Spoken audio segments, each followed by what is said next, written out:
Hello, chemists! This is Ms. Placino, and you're watching Lesson 6.2 on dimensional analysis.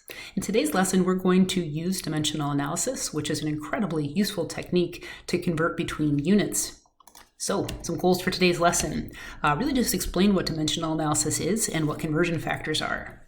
And most importantly, we're going to put them to work. We're going to be able to convert between different units using dimensional analysis. And this general technique is going to be used extensively, not just throughout this unit, but throughout the remainder of the school year. Let's get started. Ooh, fancy today. So what is dimensional analysis? All it is a technique that is used to convert between units using fractions that are equivalent to 1. Think about it. If you have a fraction that is equal to 1, what must be true about the numerator and the denominator? Well, they have to be equal to each other. Like 5/5, for example, would be equal to 1. Well, we're not just going to use numbers to create a fraction equivalent to 1. We're also going to use units. Units are incredibly important when it comes to dimensional analysis. So let's say we use this conversion. There are 100 centimeters in a meter. So I'm going to set this up as a fraction, and it really doesn't matter which term I put in the numerator and the denominator. They're expressing the same length. So I can put 100 centimeters over a meter, or I could put 1 meter over 100 centimeters, and in both cases, they are equivalent to 1.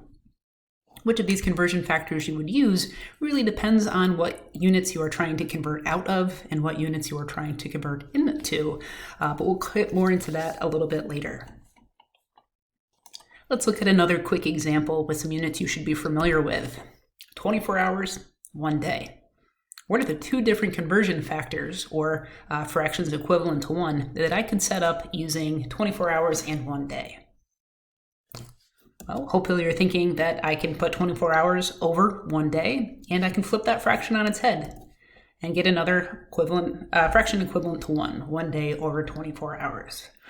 So those are what conversion factors are. Just two different ways of expressing, in the case of days and hours, time, or two different ways of expressing, in the terms of 100 centimeters and 1 meter, length. Let's try to walk through a conversion.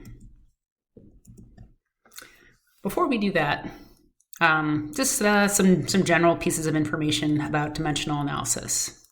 First, dimensional analysis is all about making the units work. What I mean by that is if you set up your dimensional analysis to cancel out the units you don't want and get the units you do want in the right locations, namely in the numerator or the denominator, you're going to be able to perform any sort of conversion you need to. It's a really powerful technique. So we're going to cancel out unwanted units that we don't need in the final answer, by setting up conversion factors so that the same unit is in both the numerator and the denominator. So maybe in neighboring conversion factors, I can cancel out 24 hours in 1 day, and I could cancel out something like 7 days in a week. I could get rid of day by putting 1 in the numerator and 1 in the denominator. And really, this is a suggestion that I highly recommend you follow. Work stepwise. Instead of trying to clump a bunch of conversions together, take the extra time, write it out, and make sure that you are including your units. Students who include their units and kind of set up their work the way I'm going to demonstrate tend to do better with this stuff than people who don't write down their units and try to take it in multiple little conversions instead of one big stepwise one. I'll show you what I mean. Let's deal with this conversion. 9.58 seconds, and I want to express that in terms of years. So the first thing I want to do is rewrite the number that I've been given and the units. So in this case, I've got 9.58 seconds.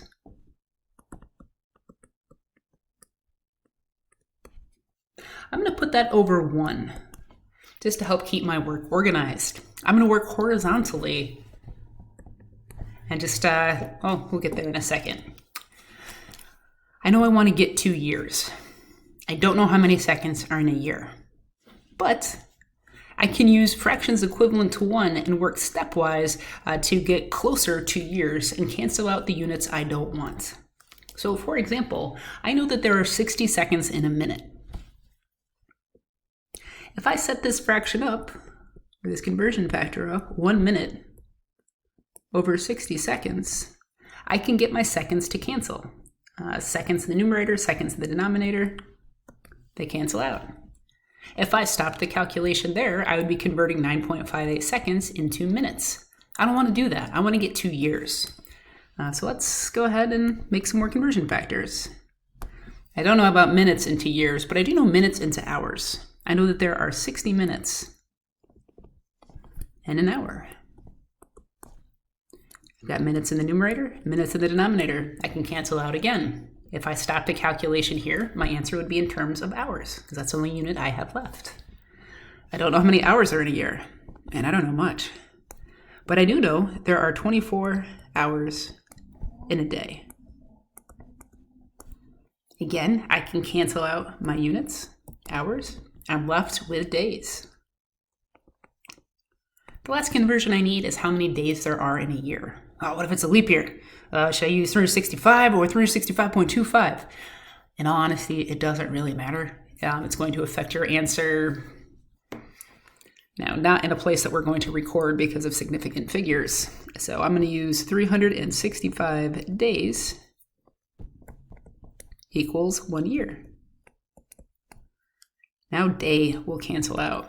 If we look at the units, the only thing left is years. So when I grind through this calculation, I'm going to have an answer in terms of years. As far as the calculation is concerned, I'm going to take what's in my numerator, 9.58, and multiply it by all the other numerators. It's pretty easy. Just 9.58 times 1 a whole bunch of times is 9.58. I'm then going to divide by what's in the denominator. So whether you want to multiply them together first and divide at the end, or however you want to do it, doesn't particularly matter to me. But I should get a teeny tiny number of years, which makes sense. 9.5 seconds isn't a lot of time, and I'm expressing it in a very large unit. How many significant figures can I have? Well, if we assume that 9.58 seconds was measured, which it was, I've got 3 sig figs. This is a definition, another definition, a third definition, a fourth definition. I can have 3 significant figures in my answer. So 3.04 times 10 to the negative 7th years. I was able to get there just by making the units work. I highly recommend working horizontally, canceling out your units as you go, and don't try to clump too much together at once. Don't try to convert out of seconds into, hours right off the bat. Don't be afraid to show a bunch of steps. Now finally, check your work. Does your answer make sense? Yeah, we already discussed this. We should have a tiny amount of years since we're going from a very small unit, seconds, into a larger one, years. Anybody know what 9.58 seconds is? If you're a fan of track and field, you might know this one. Yeah, it's Usain Bolt's record for the 100-meter dash, 9.58 seconds, like superhuman speed. But yeah, that's a conversion that we can make using dimensional analysis. We'll look at some more practice problems in just a moment. There are a couple of other conversion factors that you're going to need for the problem set. Mainly the ones that are taking us in between metric and the English measuring system. So you just jot these down. 1 inch is equal to 2.54 centimeters. 1 pound is equal to 454 grams. And 1 gallon is equal to 3.79 liters. These have all been rounded off to 3 significant figures. We're probably going to end up just treating them as definitions, but you want to get those down so that you can do some conversions. All right, let's look at another practice problem or two before we wrap up. Okay, so we're into the practice problems, and it's just asking us to make some conversions. So let's go ahead and look at the first question. It says convert 73 pounds into kilograms. Okay, so I'm going to start with the number and unit that I've been provided. So in this case, we've got 73 pounds. And to keep things organized, I tend to put it over 1, just to make sure that, 73 isn't kind of floating in between numerator and denominator. I don't know how to go from pounds directly to kilograms, but I can go from pounds to grams. I know that 1 pound is equal to 454 grams. That'll allow me to cancel out pounds and leaves me with an answer in grams. I'm going to make the assumption that you know how to go between like centi, kilo, and milli, like as prefixes. There are 1,000 grams in a kilogram. I could cancel out grams. The question is asking me to convert into kilograms. Oh, perfect. I'm there. So now I should be able to just take 73 times 454, divide by 1,000 to get my answer. Do that now.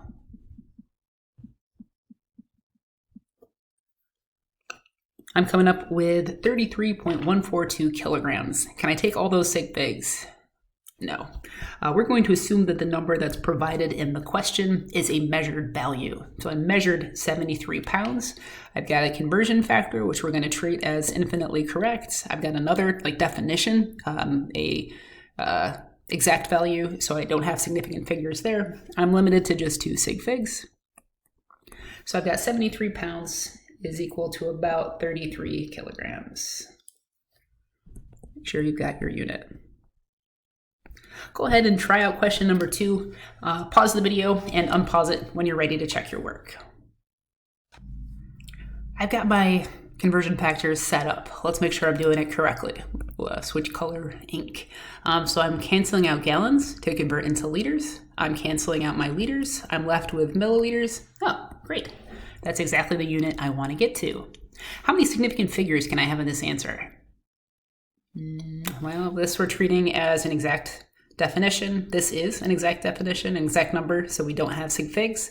Looks like just my one measured value is 962 gallons, so I can have 3 significant figures in my answer. This is an answer that would be pretty good to put into scientific notation. Instead of giving me something like, 3, 6, 4, 0, 0, 0, 0, don't do that. Go ahead and put it into scientific notation. So scientific notation, I've got to have my coefficient somewhere between 1 and 10.